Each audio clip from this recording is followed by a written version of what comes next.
जो हमारा टॉपिक है वो है अशोका द ग्रेट। इससे पहले हम देख चुके हैं मौर्यन डायनेस्टी किस प्रकार से एस्टेब्लिश हुई है। उसमें हम चंद्रगुप्त मौर्य को देख चुके हैं, उसमें हम बिंदुसार को देख सकते हैं। ठीक है, उसके बाद आता है अशोका। ठीक है, अशोका के लाइफ के बारे में, अशोका के बिलीव्स के बारे में, अशोका की आइडियोलॉजी के बारे में, अशोका के रिलीजन के बारे में, अशोका के स्तूपों के बारे में, शिलालेखों के बारे में, इन्हीं सभी चीज़ों के बारे में देखेंगे। फिर हम मौर्यन डायनेस्टी का जो एडमिनिस्ट्रेशन है अशोका के टाइम पर या फिर पूरे मौर्यन एम्पायर के टाइम पर जो पूरा एडमिनिस्ट्रेशन है वो हम देखेंगे यहाँ पर। चलो तो स्टार्ट करते हैं। नमस्कार। Shiv Ashoka the great. ठीक है, अशोका दी ग्रेट का जो टाइमलाइन रहा है वो 268 बीसी से 232 बीसी तक रहा है, लेकिन हमने देखा था कि चंद्रगुप्त मौर्य का जो टाइमलाइन लास्ट टाइमलाइन रहा है, ठीक है, वो कहाँ से कहाँ तक रहा है, केवल कहाँ तक रहा है, 272 तक। ठीक है, 272 तक। लेकिन ये जो स्टार्ट हो रहा है ये काफ़ी गैप के बाद हो रहा है। ठीक है, यानी कि बीच में जो कुछ ईयर्स रहे थे, 3 से 4 साल, वो कॉन्फ्लिक्ट में रहे थे। उसमें कॉन्फ्लिक्ट चलता रहा जो 101 भाई बीच में। ठीक है, जो अशोका के सभी भाई थे उनके बीच में ये 4 साल क्या चला, कॉन्फ्लिक्ट चला। ठीक है, तो उस चीज़ को देखेंगे कि किस प्रकार से ये सभी चीज़ें शॉर्ट आउट हुई, किसकी मदद से अशोक सम्राट बन पाया। फैमिली देखते हैं, फैमिली में ग्रैंडफादर जो थे वो चंद्रगुप्त मौर्य थे। चंद्रगुप्त मौर्य ने ही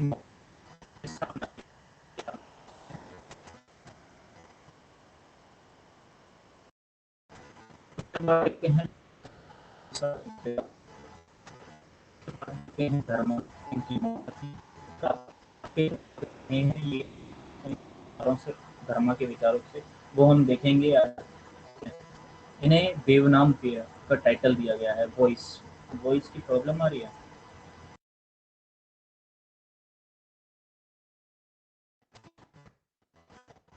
अभी टाइटल दिया है देवनाम प्रिय। मोस्ट इंस्क्रिप्शंस में सभी मैक्सिमम जितने भी शिलालेख हैं सभी में प्रिय इनमें पुकारा गया है। तो वो कौन कौन से इंस्क्रिप्शन है जो देवनाम प्रिय बताते हैं इन्हें। गुर्जारा का मध्य प्रदेश का जो इंस्क्रिप्शन है वो इन वहाँ पर क्या लिखा हुआ है, देवनाम पे लिखा हुआ है, यानी कि अशोक की जगह क्या लिखा हुआ है, देवनाम प्रिय, यानी कि देवों सा प्रिय। ठीक है, इसका मतलब होता है देवों सा प्रिय। हस्की, ठीक है, हस्की आपका कर्नाटका में पड़ता है, नेटूर आपका कर्नाटका में पड़ता है, उद्गोलम आपका कर्नाटका में है। तो गुर्जारा, हस्की, नेटूर और उद्गोलम के जो इंस्क्रिप्शन है, शिलालेख हैं, वो किसके बारे में बताते हैं, अशोक के टाइटल के बारे में, कि अशोक को लोग क्या बुलाया करते थे। तो क्या बुलाया करते थे, देव नाम के, यानी कि देवों सा प्रिय। ठीक है, जो स्ट्रगल है थ्रोन के लिए। हाँ, सक्षम। ये गुर्जारा, हस्की, नेटूर, उद्गोलम, ये क्या हैं, ये इंस्क्रिप्शंस हैं। ठीक है, ये वैसे जगह के नाम हैं। गुर्जारा जगह है जो मध्य प्रदेश में पड़ती है। हस्की, नेटूर, उद्गोलम कर्नाटका में पड़ते हैं। ठीक है, तो यहाँ पर जो शिलालेख लिखे गए हैं, यहाँ पर जो शिलालेख हैं, ठीक है, उन शिलालेखों को नाम ही उनकी जगह के हिसाब से दिया गया है। हम आगे पढ़ेंगे। ठीक है, मैंने दिया हुआ है इंस्क्रिप्शन शिलालेख जब देखेंगे तो उसमें हम डिटेल में पढ़ेंगे। आप फिलहाल याद रखिए कि देवनाम प्रिय जो टाइटल है वो कहाँ पर यूज़ हुआ है। वो कुछ शिलालेखों में यूज़ हुआ है, जैसे गुर्जारा है मध्य प्रदेश का, हस्की है कर्नाटका, नेटूर कर्नाटका, उद्गोलम कर्नाटका। क्लियर है, सक्षम। हम इस चीज़ को देखेंगे आगे कि ये इंस्क्रिप्शंस हैं क्या, किस प्रकार से इन्हें नाम दिया गया है। स्ट्रगल, थ्रोन के लिए स्ट्रगल हुआ था। 101 ब्रदर्स थे। ये ब्रदर की स्पेलिंग यहाँ पर थोड़ी सी टाइपिंग मिस्टेक है। ठीक है, 101 भाई थे जो बिंदुसार थे। उन्होंने काफ़ी सारे विवाह किए थे।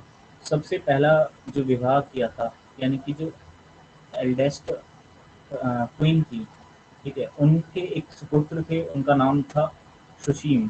ठीक है, जो दावेदार थे इसके थ्रोन के लिए। ठीक है, जो क्या थे, दावेदार थे थ्रोन के लिए। लेकिन काफ़ी ज़्यादा कॉन्फ्लिक्ट के कारण यहाँ पे मैं आपको आचार्य चाणक्य की भूमिका बता देता हूँ थोड़ी सी, क्योंकि थ्रोन के कॉन्फ्लिक्ट में बहुत सारी चीज़ें जो यहाँ पर मैं एज अ स्टोरी नहीं डाल पाया, ठीक है, वो मैं एक आपको स्टोरी के रूप में बता देता हूँ कि जो ये बिंदुसार का और धर्मा का जो रिलेशन था, यानी कि जो इनकी माता का और इनके पिता का, अशोक के माता पिता का जो रिलेशन था वो किस प्रकार का था, ठीक है, उसके बारे में बता देता हूँ कि ये जो धर्मा और बिंदुसार दोनों पहली बार जो मिले थे, ये एक एक्सीडेंट के दौरान मिले थे, ठीक है, यानी कि बिंदुसार पर एक आक्रमण हुआ था जो उन्हीं के भाई जस्टिन के द्वारा कराया गया था, ठीक है। तो बिंदुसार पर आक्रमण के दौरान वो जंगल में कहीं खो गए थे, ठीक है, अपनी आर्मी से बिछड़ गए थे और वहाँ पर धर्मा इनका इलाज करती है, ठीक है। धर्मा जो है वो एक ब्राह्मण कन्या है, ठीक है, क्या है, ब्राह्मण वैद कन्या है, एक वैद की ब्राह्मण कन्या है। तो धर्मा इनका उपचार करती हैं, ये वहाँ पर लगभग 7 मंथ्स तक स्टे करते हैं। उसके बाद में ये वापस अपने राजमहल आ जाते हैं, ये बोलकर कि मैं वापस आऊँगा, ठीक है? क्या बोलकर? कि मैं आपको लेने वापस आऊँगा, यानी कि धर्मा को लेने वापस आऊँगा, ठीक है? उसके बाद जाने के बाद, यहाँ पर जाने के बाद, यानी कि जब ये अपने राजपुत्र वापस पहुँचते हैं बिंदुसार, तो उनका दूसरा विवाह, इतने वो वहाँ पर जाकर दूसरा विवाह कर लेते हैं, ठीक है? दूसरा विवाह कर लेते हैं मीर खुरासन से, खुरासन से नहीं, मीर खुरासन की बेटी से, ठीक है। मीर खुरासन कौन थे? वो उनके आर्मी जनरल थे, ठीक है,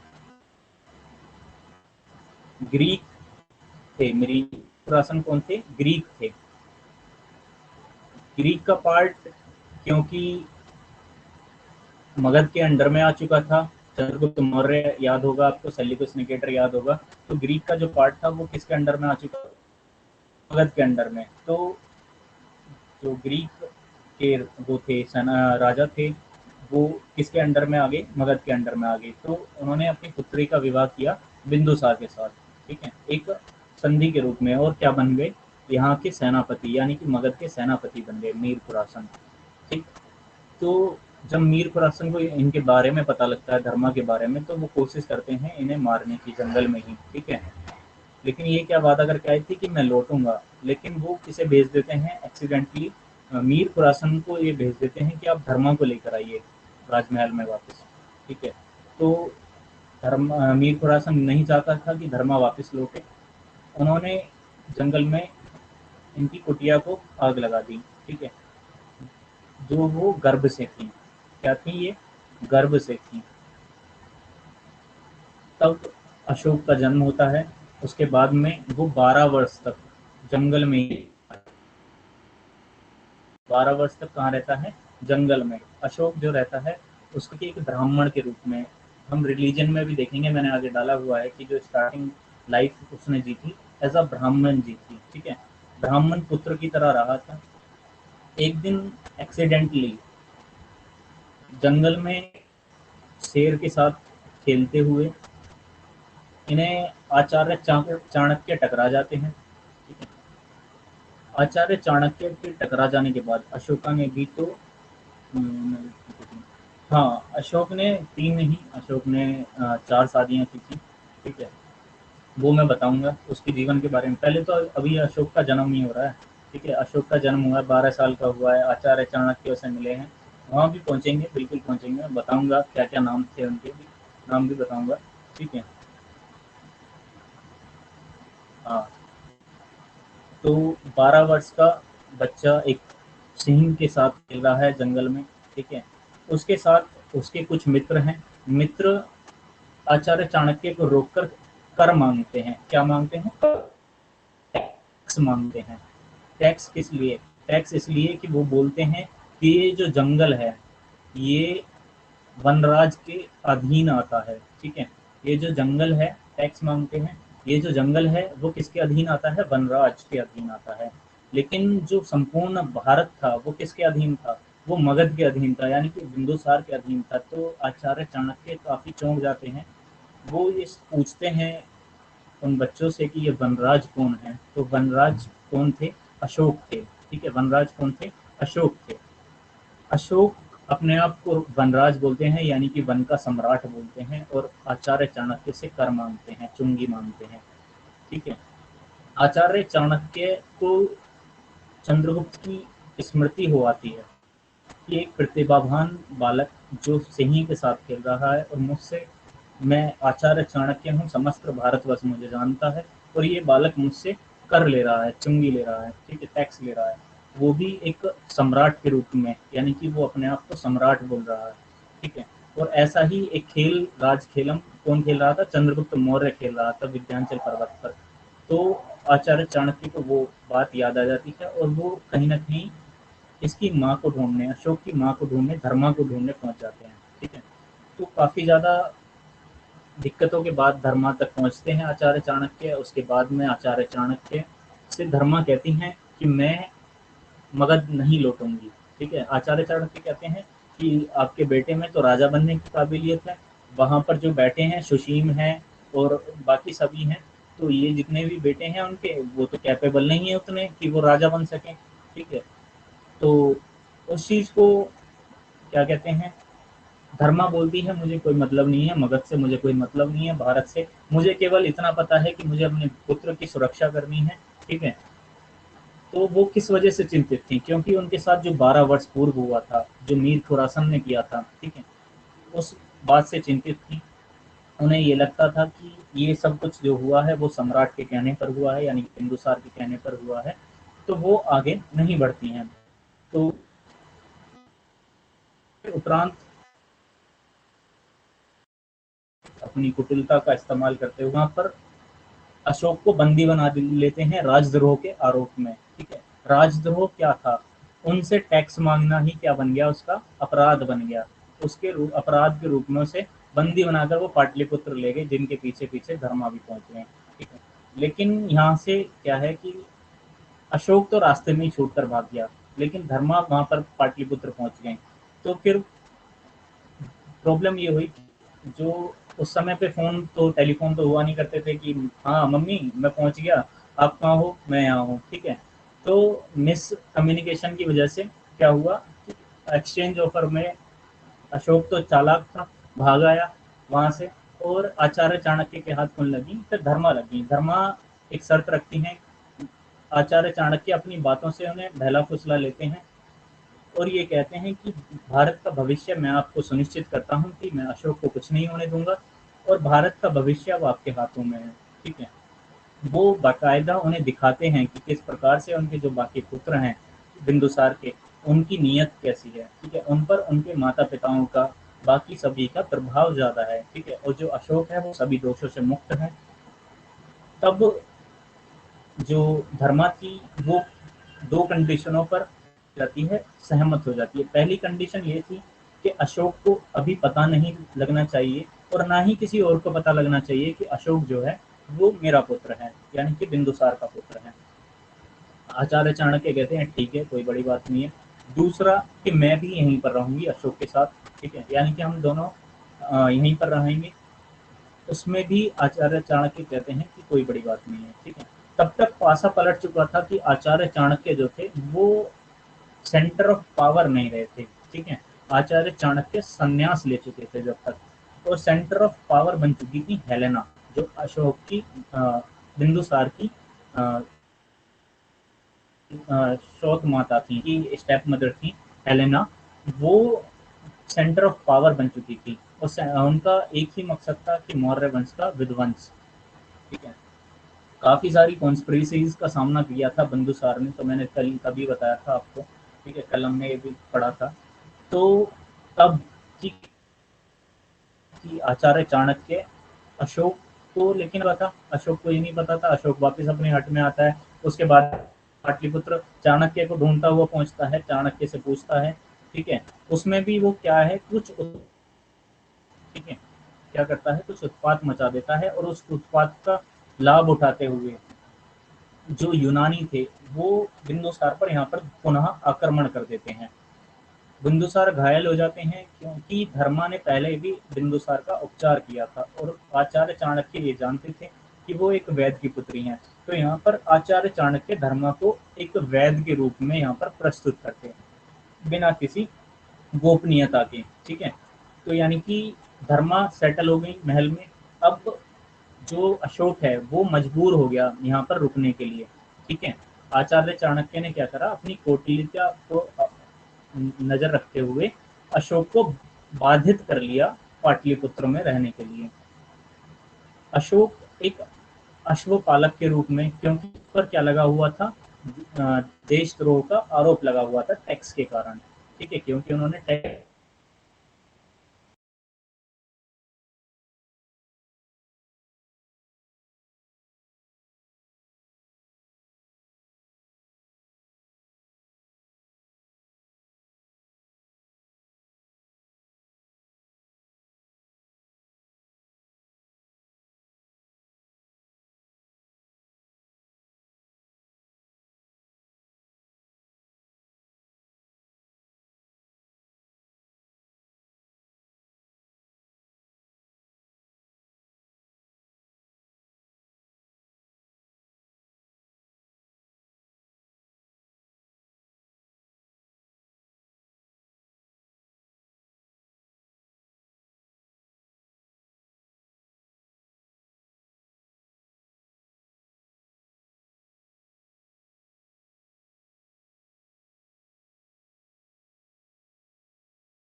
हम वहीं से कंटिन्यू करेंगे, ठीक है।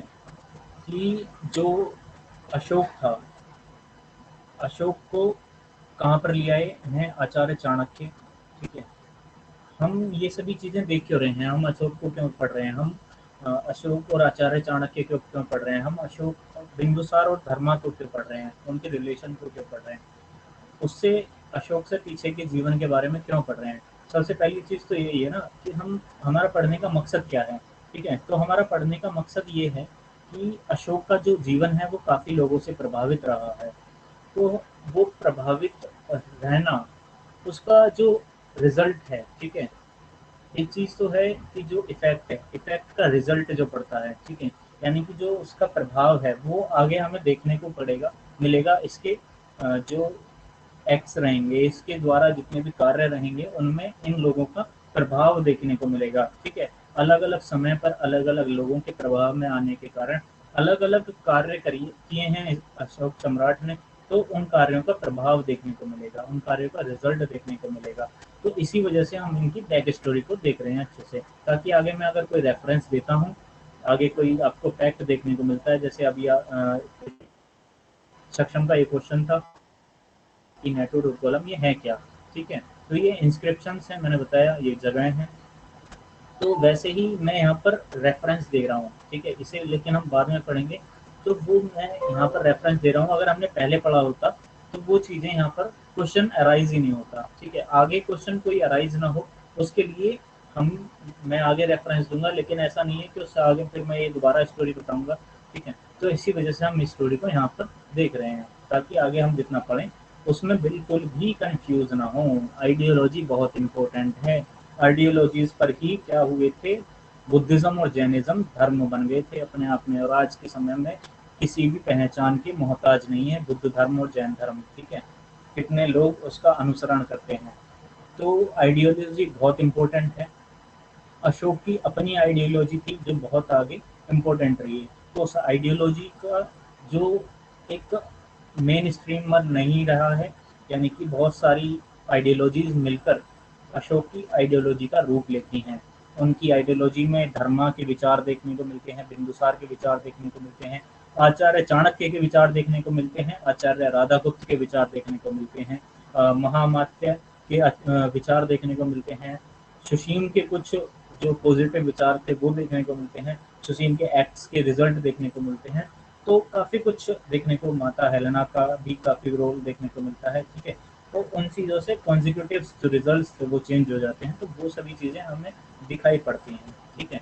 साफ साफ से उनके एडमिनिस्ट्रेशन में, पॉलिटिकल अफेयर्स में, ठीक है।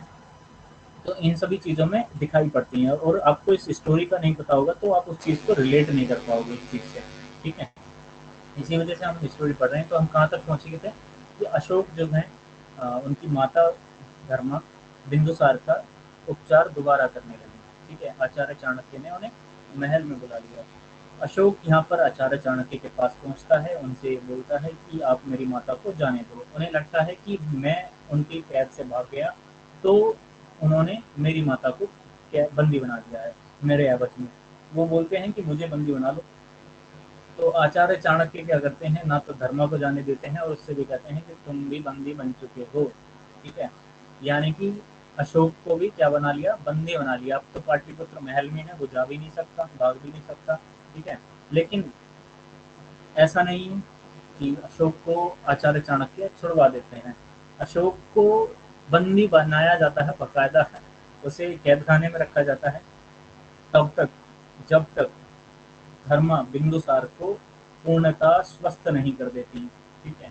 आचार्य चाणक्य धर्मा की दो शर्तें देखी थी, ठीक है। तो आचार्य चाणक्य जब पूरा अफगानिस्तान दहेज में मांग सकते हैं, तो ये तो जाहिर सी बात है कि अपनी शर्तें रखे बिना तो वो कोई भी काम आगे करेंगे नहीं, ठीक है। तो आचार्य चाणक्य ने भी कुछ शर्तें रखी। ये रखा कि जब तक अशोक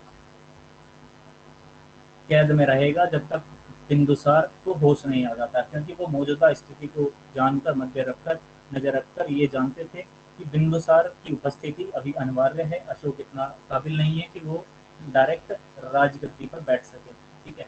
तो बिंदुसार का स्वस्थ होना जल्दी से जल्दी बहुत अनिवार्य है। तो ये अल्टीमेटम देते हैं धर्मा को अल्टीमेटली। और दूसरा दूसरा ये कहते हैं कि चाहे परिस्थिति कैसी भी हो, अशोक पर कोई भी परिस्थिति आएगी, अशोक पर कोई भी विपत्ति आएगी, तो उसका निवारण करने के लिए मैं हमेशा रहूंगा, ठीक है। वो अलग बात है कि वो नहीं रहे थे। सर अशोक की मदर का नेम तो सुभद्रांगी। हाँ, धर्मा जो नाम है वो बिंदुसार ने सुभद्रांगी को दिया था, ठीक है। तो उसके फिर वो धर्मा के नाम से ही प्रसिद्ध रही और धर्मा के नाम पर ही अशोक ने भी धम्म की स्थापना की थी, ठीक है।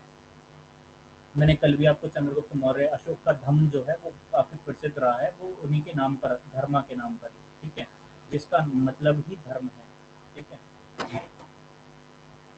तो वो काफी अ, हाँ, रियल नेम जो था वो सिद्धरामी था, लेकिन उससे कोई फर्क नहीं पड़ता, ठीक है। एग्जाम में धर्म आएगा क्या, एग्जाम में ना तो धर्म आएगा ना ही सिद्धरामी आएगा, ठीक है। एग्जाम में कोई भी एग्जाम हो छोटे से बड़ा, उसमें ये नहीं पूछेगा कि अशोक की माता क्या थी। मैंने तो अभी तक लगभग 30-35 एग्जाम देख चुका हूँ, ठीक है।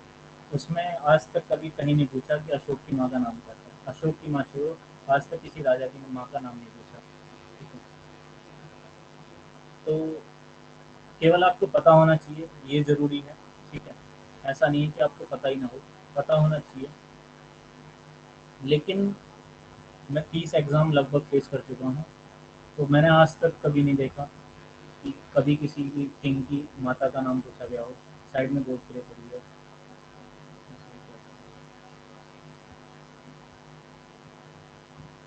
हाँ, सभी को वॉइस ब्रेक लग रही है क्या? दीपिका, शिवी, अंशु? 30 एग्ज़ाम, हाँ, मैं 30 एग्ज़ाम दे चुका हूँ, जिसमें से मैं लगभग 3-4 एग्ज़ाम ही निकाल पाया हूँ। लेकिन वो अलग बात है कि मैंने उसमें से 30 में से 23 एग्ज़ाम यूपीएससी के दिए हैं।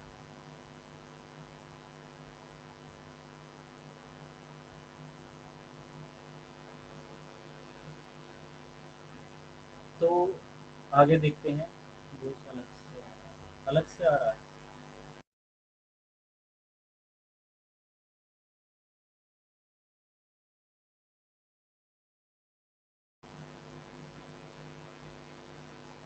हाँ, तो अभी क्लियर है वॉइस सभी को? उसके बाद में हम ये देखते हैं। हाँ जी, वॉइस में थोड़ा डिस्टर्बेंस, अभी भी डिस्टर्बेंस है वॉइस में सभी को? नहीं,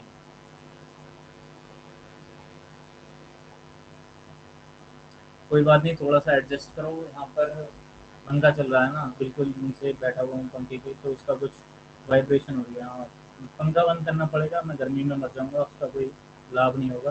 तो थोड़ा सा आप एडजस्ट कर लो, ठीक है, मैं भी कर रहा हूँ।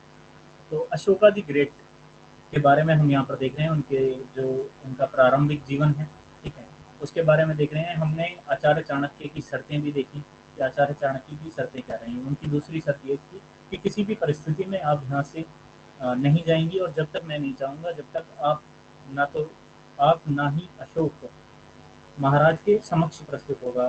पहली बात तो अशोक को महाराज या कोई और जानता नहीं था, ठीक है, लेकिन अशोक की प्रतिभा, कहते हैं ना कि एक काफ़ी बहुत अच्छा कोट है जो बीरबल ने दिया था। उसने कहा था कि आप किसी व्यक्ति को छुपा सकते हो लेकिन उसकी कला को नहीं छुपा सकते, ठीक है। तो ऐसे ही अशोक जो था बहुत प्रतिभावान व्यक्ति था, प्रतिभावान बच्चा था। तो उसकी प्रतिभा जो थी वो सबसे अलग थी।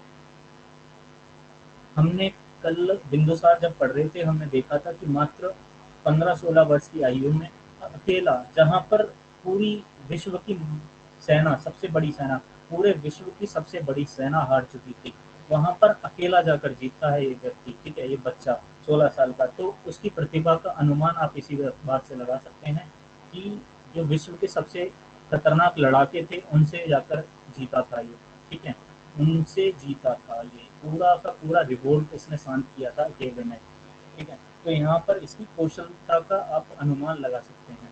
तो उसकी प्रतिभा जो थी वो छुपाई नहीं जा सकती थी, आचार्य चाणक्य भी जानते थे। लेकिन हाँ, कहीं ना कहीं फिर भी बात वही आ जाती कि वो तो आचार्य चाणक्य हैं, ठीक है। लेकिन आचार्य चाणक्य के लिए भी प्रॉब्लम एक थी कि आचार्य चाणक्य संन्यास ले चुके थे। तो वो आचार्य चाणक्य नहीं थे जो बिंदुसार के समय में, मतलब कि जो बिंदुसार को जब राजा बनाया था जब, और उससे पहले इसके समय में, चंद्रगुप्त मौर्य के समय में, और जो पोरस के समय में, अलेक्जेंडर के टाइम पर आचार्य चाणक्य थे। लगभग यहाँ पर वो 300 वर्ष के हो चुके थे। कितने? 300 वर्ष के। आचार्य चाणक्य की एज कितनी थी इस समय? 300 वर्ष थी। तो आप अंदाजा लगा सकते हैं कि वो काफी बुजुर्ग हो चुके थे, ठीक है, बूढ़े हो चुके थे। टोटल 308 साल जिए थे आचार्य चाणक्य। तो यहाँ पर लगभग 300 साल की उनकी एज थी। तो फिर भी यहाँ पर सेंटर ऑफ पावर कौन बन चुका था? सेंटर ऑफ पावर यहाँ पर इनकी जगह ले चुकी थी हेलेना, जो इनकी स्टेप मदर थी, बिंदुसार की स्टेप मदर हेलेना आचार्य चाणक्य की जगह ले चुकी थी, ठीक है। तो यहाँ पर देखते हैं कि बिंदुसार को होश आता है, लेकिन अभी भी अशोक कहाँ पर है? अशोक कैद खाने में है, ठीक है। तो कैद खाने में भी नहीं उन्हें बिंदुसार के सामने प्रस्तुत किया जाता है, ठीक है, क्योंकि राजद्रोह का जो अपराध माना जाता था वो सबसे बड़ा माना जाता था, ठीक है। आज भी, आज के समय में भी सबसे बड़ा अपराध क्या है? अपने देश के साथ गद्दारी, ठीक है। लेकिन ये जो अपराध था, यहाँ पर आचार्य चाणक्य ने जबरदस्ती उसे फंसाने के लिए लगाया था, ठीक है। आचार्य चाणक्य से बहुत क्रोधित था यहाँ पर अशोक, बहुत ज़्यादा गुस्सा, क्योंकि उसकी माँ को भी उन्होंने बंदी बना लिया उसके अनुसार, उसे भी बंदी बना लिया उनके उसके अनुसार। तो आचार्य चाणक्य से बहुत ज़्यादा रुष्ट है, ठीक है। वैसे जो सबसे फेवरेट शिष्यों में से आचार्य चाणक्य का शिष्य अशोक रहा है, ठीक है। चंद्रगुप्त मौर्य से ज़्यादा फेवरेट रहा है अशोक उनका। तो काफ़ी इंटरेस्टिंग उनकी स्टोरी रही है, ठीक है। तो वो कभी बिना क्लास के कोई केवल इसी टॉपिक पर, क्योंकि आचार्य चाणक्य के ऊपर मैं एक टॉपिक ज़रूर बनाऊंगा, ठीक है, लेकिन वो यूट्यूब पर होगा। हाँ, मैं यूट्यूब पर टॉपिक के बारे में जब जिक्र चल रहा है तो मैं आपका 2 मिनट का सभी का समय लेना चाहूँगा कि मैं एक ऐसी सीरीज़ स्टार्ट करने वाला हूँ जो आपके current affair, inter state affair और इंटरनेशनल अफेयर से रिलेटेड होगा। ये जो क्लासेस आपकी यूट्यूब पर रहेंगी सारी, ठीक है। यानी कि आपका करंट अफेयर वाला जितना भी पार्ट है, ठीक है, वो आपका क्या रहेगा, कवर हो जाएगा उसमें। तो जैसे आपके ये बिम्स्टेक है, सार्क है, ठीक है, यूरोपियन यूनियन है, यूएन है, जितने भी ये आपके ऑर्गेनाइजेशंस हैं इनके ऊपर सेपरेट वीडियोस रहेंगी, ठीक है। उनसे रिलेटेड जितने भी आपके करंट के क्वेश्चंस रहेंगे वो सभी उसमें कवर होंगे। तो करंट को काफ़ी डीपली, ब्रीफली हम समझेंगे, उससे रिलेटेड जितने भी फैक्ट आपके एंशिएंट से जुड़ते हैं, हिस्ट्री से जुड़ते हैं, पॉलिटी से जुड़ते हैं, ज्योग्राफी से जुड़ते हैं, वो मैं वहाँ पर क्लियर करता रहूँगा उनके साथ में ही, करंट के साथ में ही, ठीक है। तो वो काफ़ी अच्छा मुझे आइडिया लगा था, कि मैंने उसे स्टार्ट करने की सोची है, तो वो जल्दी स्टार्ट होगा। उसके साथ में पॉलिटी की क्लास स्टार्ट होने वाली है। पॉलिटी की क्लास के बारे में बता देता हूँ, कि जो पॉलिटी का बैच होगा वो पेड बैच होगा। उसकी एक फीस होगी पेड। उसमें एक और चीज़ इम्पोर्टेंट है, कि जो पीडीएफ्स रहेंगी उसमें केवल बुलेट पॉइंट्स रहेंगे, यानी कि मैं डिस्क्राइब ज़्यादा करूँगा। और उसमें एक और चीज़ है, कि आपका क्वालिटी का एक भी क्वेश्चन, मैं पूरी गारंटी ले सकता हूँ उसके ऊपर, कि आपका एक भी क्वेश्चन क्या नहीं जाएगा, गलत नहीं जा सकता। ठीक है, अगर आप अच्छे से पढ़ते हो, उससे रेगुलर रहते हो क्लास में। ठीक है, दूसरा जो उसका जो पूरा डिस्क्रिप्टिव नोट्स रहेंगे, ठीक है, वो 2000 रुपीज़ के रहेंगे अगर कोई खरीदना चाहता है, लेकिन वो स्पेशली केवल इंग्लिश में रहेंगे। ठीक है, जो क्लासेस होंगी, जो क्लास में पीडीएफ रहेंगी, वो इंग्लिश और हिंदी दोनों में रहेंगी, लेकिन जो नोट्स होंगे प्रॉपर, वो किस में रहेंगे, केवल इंग्लिश में रहेंगे। और नोट्स के जो सोर्सेज हैं वो काफ़ी सारे हैं। लक्ष्मीकांत मेन सोर्स है, इंटरनेट दूसरा सोर्स है, तीसरा कुछ एकेडमिक नोट्स हैं, कुछ मेरे नोट्स हैं, उन सभी का निचोड़ रहेंगे वो नोट्स। तो आप समझ सकते हैं कि बहुत क्रूशियल हैं। ठीक है, तो उसके लिए कुछ बड़ी अमाउंट नहीं है। पॉलिटी से सबसे ज़्यादा क्वेश्चंस आते हैं जीएस के अंदर। ठीक है, लगभग 15 क्वेश्चन केवल किससे रहते हैं, तो किसी भी एग्जाम में 15 क्वेश्चन। तो बहुत इंपॉर्टेंट पार्ट है पॉलिटी। तो वो हम मंडे से स्टार्ट कर देंगे पॉलिटी को। ठीक है, हाँ, तो अभी हम वापस आते हैं अपने टॉपिक पर, अशोक पर। यहाँ पर क्या हुआ, कि बिंदुसार स्वस्थ हो चुके हैं, तो बिंदुसार के समक्ष प्रस्तुत किया जाता है किसको, अशोक को। उसमें हम देखते हैं कि बिंदुसार जो है वो स्वस्थ होकर आया है, काफ़ी षड्यंत्रों का शिकार होकर आया है, और भी काफ़ी सारे मुद्दे थे। तो ये अशोक को सीधा सीधा कह देता है, कि अगर आचार्य चाणक्य ने इसे राजद्रोही घोषित किया है, तो आप इसे राजद्रोही ही मानो। और क्योंकि ये 16 साल, मतलब 12 साल का है अभी, तो 12 साल के बच्चे को हम सजाए मौत नहीं दे सकते। उस समय पे राजद्रोह की केवल एक ही क्या थी, दंड संहिता में दंड था, कि आप केवल राजद्रोह के लिए मृत्यु दंड के पात्र हो। लेकिन एक बच्चे को मृत्यु दंड ना देते हुए उसे क्या दिया, कठोर कारावास का आदेश दे दिया। तब आचार्य चाणक्य फिर आते हैं, आचार्य चाणक्य सभा में आकर अशोक का पक्ष लेते हैं, कि इस प्रकार से उस पर उन्होंने राजद्रोह लगाया। तो फिर आचार्य चाणक्य कहते हैं कि ये सब करने का प्रयोजन, मतलब बिंदुसार कहते हैं कि ये सब करने का प्रयोजन क्या था, कि आपने ही इस पर क्या लगाया, आरोप लगाया, आप ही इसे आरोप से बचा रहे हैं। ठीक है, तो तब आचार्य चाणक्य दलील देते हुए कहते हैं कि जो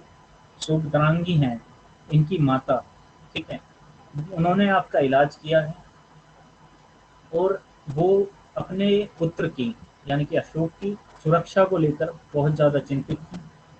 तो वो यहाँ पर आए, आपका इलाज करें, उसके लिए मैं अशोक को यहाँ पर लेकर आया था। तो ये मेरा एक केवल माध्यम था। लेकिन अ, बिंदुसार जो थे वो धर्मा नाम से पुकारते थे। सुभद्रांगी का कोई मतलब ही नहीं पता था उन्हें। ठीक है, तो वो कहते हैं ठीक है, चलो छोड़ दिया अशोक को। ठीक है, लेकिन हाँ, अशोक को जाने नहीं दिया। ठीक है, अगर यहाँ से अशोक को जाने देते तो जो आचार्य चाणक्य का तो पूरा मकसद फेल हो जाता। क्योंकि अगर वो एक बार मुक्त हो गया, तो वो यहाँ पर रुकेगा, क्योंकि वो तो चाणक्य से गुस्सा है, अपनी माँ को लेकर घर चला जाएगा। बिंदुसार भी स्वस्थ हो गया, धर्मा का भी काम खत्म।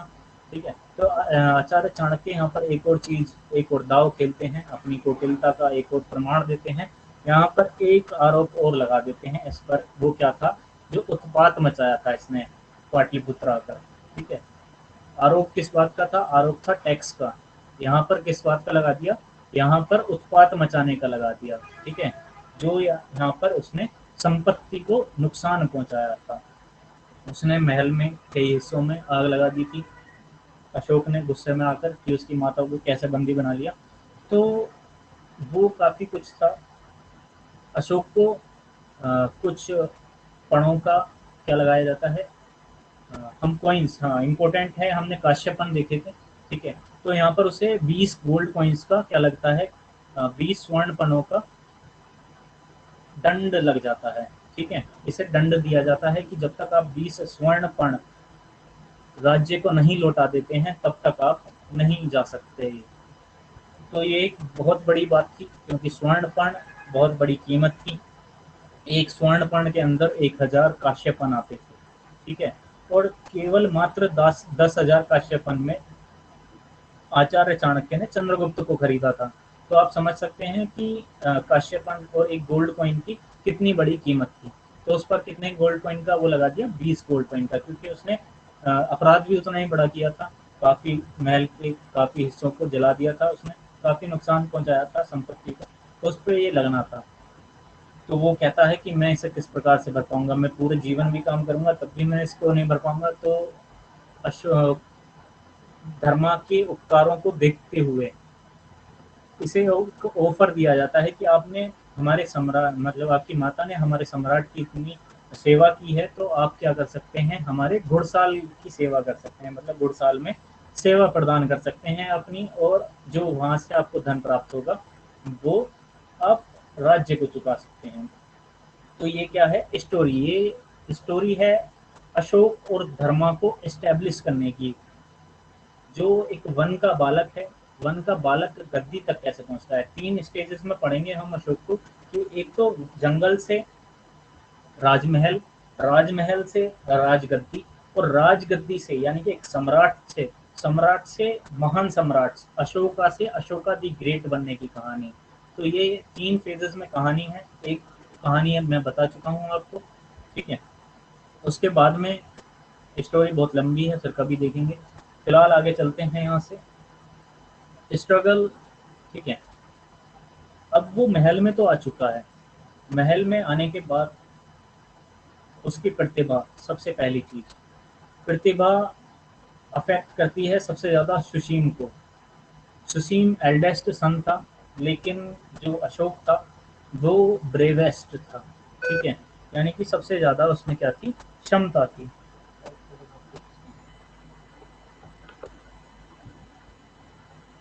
मम्मी,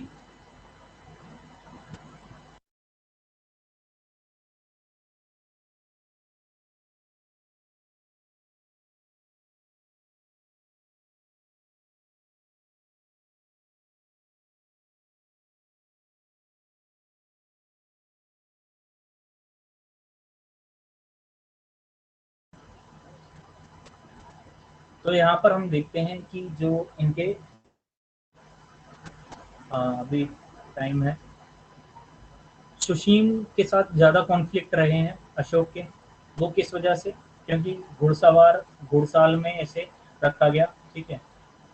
उसने वहाँ पर सुशीम आया जाया करता था, तो सुशीम एक बहुत अत्याचारी टाइप का वो था, ठीक है। क्योंकि सुशीम की जो माता थी चारुमित्रा, सुशीम की माता चारुमित्रा, वो जादू टोने का अत्यधिक उपयोग किया करती थी। और जादू टोना मगध में, पूरे भारतवर्ष में बैन था। उसकी एक ही सजा थी, मृत्यु, ठीक है। तो जादू टोना ब्लैक मैजिक जो था वो बैन था। ब्लैक मैजिक हमने ऋग्वेद में पढ़ा था, ऋग्वेद में भी मतलब वैदिक पीरियड में यजुर्वेद में पढ़ा था ब्लैक मैजिक हमने, ठीक है। तो यहाँ पर जो ब्लैक मैजिक था वो बैन था, ब्लैक मैजिक का आप इस्तेमाल नहीं कर सकते थे।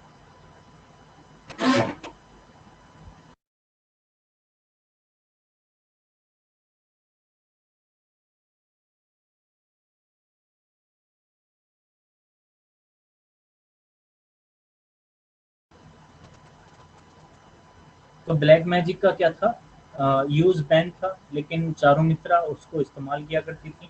चारुमित्रा की हेल्प सुशीम किया करता था। सुशीम उसके लिए दानव बनकर वो कार्य किया करता था। तो उस दानव को वो पहचान लेता है अशोक, ठीक है। क्योंकि उसके मित्र को वो दानव उठाकर ले गया था एक बार, अशोक के मित्र को। और वही उसके जीवन की सबसे बड़ी गलती रही। अशोक सुशीम को पकड़कर बांध कर मारता है बहुत बुरी तरह से। ये बात सुशीम अपने पिता से यानी कि बिंदुसार से कहता है कि मुझे किसी ने मारा है, ठीक है। वो ये नहीं जान पाता कि अशोक ने मारा है, ठीक है। लेकिन चाणक्य ये जानते थे कि अशोक ने ही बिंदुसार के पुत्र सुशीम को मारा है। अगर वो साबित हो जाता भले ही उसके बाद में आचार्य चाणक्य ये बोल देते कि जो अशोक है, ठीक है, वो क्या है, आप ही का पुत्र है, लेकिन तब भी अशोक को दंड दिया जाता, वो कभी राजा नहीं बन पाता अगर वो चीज साबित हो जाती, ठीक है। लेकिन आचार्य चाणक्य कुछ और नई तकनीक लगाते हैं, वो फिर उस बात के पीछे जाते हैं कि क्यों मारा, ठीक है। तो फिर वो चारु मित्रा को चारा बनाते हैं, चारु मित्रा को विवश करते हैं यहाँ पर, ठीक है।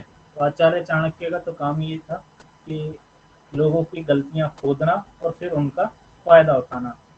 बहुत ज़्यादा मैंने इसी वजह से आपसे कहा है कि लास्ट में जो लेक्चर रहेगा एक ब्रीफ लेक्चर आचार्य चाणक्य और उनकी नीतियों के बारे में रहेगा। काफ़ी कुछ सीखने को मिलेगा, एग्जाम में तो नहीं पूछा जाता है, एक दो क्वेश्चन पूछ लेता है, ठीक है, यूपीएससी में वो भी। लेकिन हाँ, आपके जीवन के रिलेटेड बहुत अच्छा है, तो मैं एक क्लास ज़रूर रखूँगा।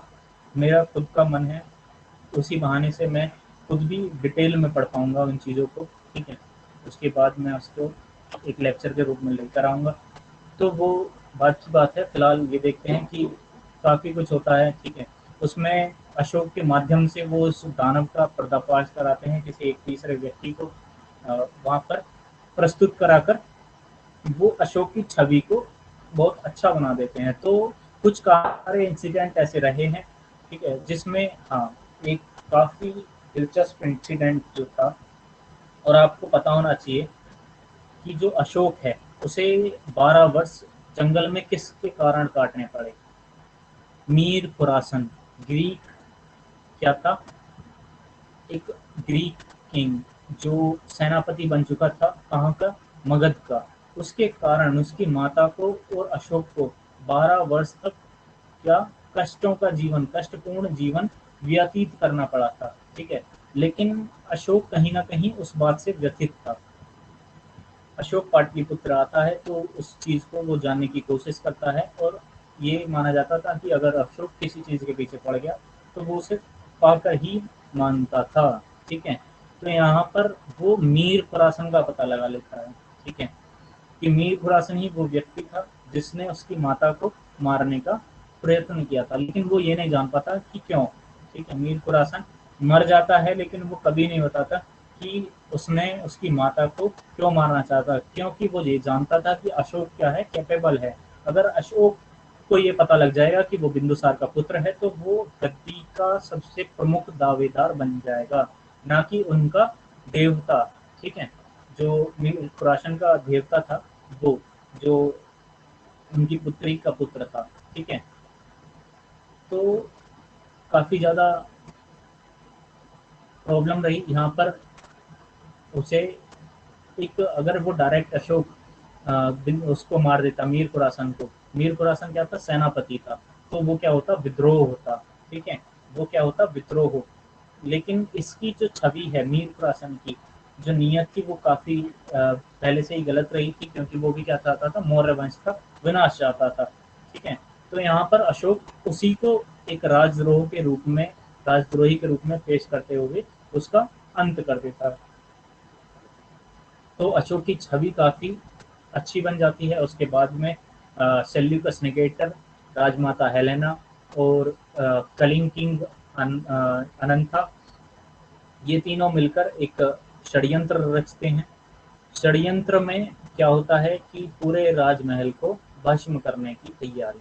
यहाँ पर अशोक इसको भी पर्दाफाश कर देता है, इन सभी को सजा दिलाता है। यहाँ से सेल्यूकस निगेटर और अनंथा भाग जाते हैं।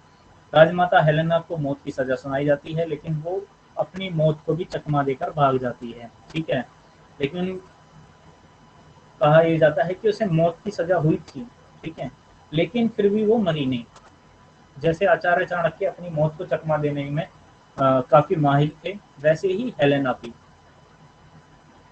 उसके बाद क्या होता है, उसके बाद में अशोक का सत्य सामने आता है, अशोक की माता का सत्य सामने आता है। बहुत सारा स्ट्रगल, बहुत सारी समस्याएं, पूरे 4 साल लग जाते हैं इस चीज को, सत्य को सामने आने में। यानी कि ये जो कहानी हुई पूरी, जितने भी मैंने कहानी सुनाई अभी तक, घुड़साल से लेकर राज्यसभा आने तक, और पूरे जितने भी कॉन्फ्लिक्ट्स हुए, कि जितनी भी कॉन्स्पिरेसीज हुई, उसमें कितना समय लगा, 4 साल लगे, ठीक है। उसके बाद 4 साल तक वो स्ट्रगल करता है। ये वाला 4 साल जो है ये अलग है, ठीक है? ये वाला 4 साल उसके स्टार्टिंग का 4 साल है, ठीक है? ये वाला 4 साल तब है जब बिंदुसार की मृत्यु हो जाती है, उसके बाद में जो उसे समय लगता है गद्दी को प्राप्त करने का, ये वो है multi. Shivi Shivi network problem है कोई?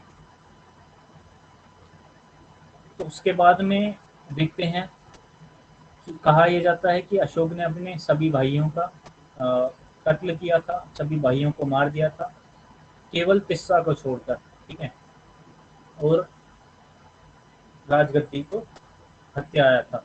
तिस्सा रियल ब्रदर था उसका, बाकी सारे स्टेप ब्रदर्स थे, ठीक है?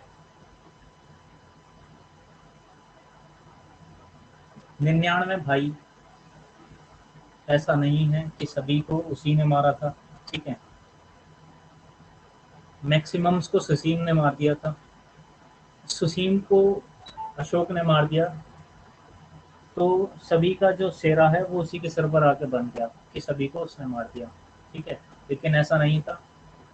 सुसीम ने और श्यामक जो खुरासानी था, ठीक है? यानी कि जो किसका पुत्र था? खुरासान का पुत्र था, जो सेनापति थे उनका पुत्र देवता था, ठीक है? नवासी था। उन दोनों ने मिलकर बाकी सबको मारा। सुसीम ने उसको मारा और अशोक ने सुसीम को मारा। तो ये बहुत ज़्यादा कॉन्फ्लिक्ट स्टोरी रही। सीवी नेटवर्क प्रॉब्लम हो रही है क्या? इसमें आचार्य चाणक्य के बाद जो हेल्प करते हैं यहाँ पर इस वाले 4 ईयर्स में, वो कौन करते हैं? राधा गुप्त। राधा गुप्त को आचार्य चाणक्य का पुत्र माना जाता है, लेकिन आचार्य चाणक्य के ये वास्तविक में पुत्र नहीं थे। आचार्य चाणक्य के शिष्य थे वैसे। आचार्य चाणक्य अविवाहित माने जाते हैं। नेट खत्म। सारे दिन फ़ोन पर वीडियोज़ और गेम खेलोगे तो ऐसे ही नेट खत्म हो जाएगा पढ़ाई के टाइम पर, ठीक है? राधा गुप्त के बारे में देखेंगे, ठीक है? यहाँ पर हम देख चुके हैं कि किस प्रकार से अशोक अब अपने परिवार से मिल चुका है, यानी कि एक उसे क्या मिल चुकी है? 16 साल की एज में एक आइडेंटिटी मिल चुकी है कि हाँ वो एक राजकुमार है, ठीक है? उसकी माता को न्याय मिल चुका है, उसे न्याय मिल चुका है। सारे खतरे जो कॉन्स्पिरेसीज थी वो खत्म हो चुकी हैं, ठीक है? अब यहाँ पर स्टॉप कर दो प्लीज, कल करेंगे कंटिन्यू। अभी तो मजा स्टार्ट होने वाला था यहाँ से। कलिंग का युद्ध होता, ठीक है? क्योंकि हम यहाँ के बाद 16 साल की उम्र में ही कौन सा युद्ध लड़ा था इसने, अशोक ने? जो तक्षशिला वॉर था, तक्षशिला का युद्ध, तक्षशिला का जो विद्रोह था, वो उसने दबाया था। तो वो चीज़ हम देख चुके हैं बिंदुसार जब हमने पढ़ा था, चंद्रगुप्त मौर्य के बाद में बिंदुसार जब पढ़ा था मौर्य डायनेस्टी में, लास्ट लेक्चर में ये हम देख चुके हैं ये वाला विद्रोह। तो उसके आगे वाले विद्रोह पर जो उसका वॉर था, उसके राजा बनने की कहानी के, वो हम देखेंगे, ठीक है? चलो तो आज की क्लास को यहीं पर रैप अप करते हैं। मैं आपको बता देता हूँ फिर भी कल क्या पढ़ेंगे। कलिंग वॉर के बारे में पढ़ेंगे, ठीक है? उसके बाद हम देखेंगे कलिंग के युद्ध के बाद में कि जो उसके जो हृदय परिवर्तन हुआ उनके युद्ध के बाद देखेंगे। फिर उसका रिलीजन, धर्म के बारे में पढ़ेंगे। काफ़ी कुछ, काफ़ी रिलीजन उसने बदले हैं, ठीक है? वो भी अलग अलग लोगों के प्रभाव के आने के बाद, प्रभाव में आने के बाद, वो चीज़ हम कहानी देख चुके हैं, तो वो हमें अब यहाँ पर आसानी रहेगी उसकी चीज़ों रिकॉग्नाइज करने में, ठीक है? मैं गारंटी से बोल सकता हूँ आप एक भी चीज़ भूल नहीं सकते अशोक से रिलेटेड, आगे जब हम इसे कंप्लीट पढ़ लेंगे तो, ठीक है? उसके बाद अशोक के धम्म के बारे में देखेंगे, बहुत पूछा जाता है एग्जाम में, ठीक है? अशोक के इंस्क्रिप्शंस के बारे में देखेंगे, ठीक है? अशोक के शिलालेखों के बारे में देखेंगे।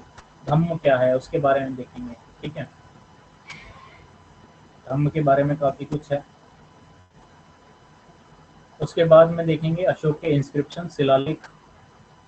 उसके बाद देखेंगे हम कि जो शिलालेखों की भाषा है, शिलालेखों की क्या है, लैंग्वेज है, वो क्या है, ठीक है? अशोक के इंस्क्रिप्शंस की डिस्कवरी कब और किस प्रकार से हुई, उसके बाद में उसकी लैंग्वेज देखेंगे, ठीक है?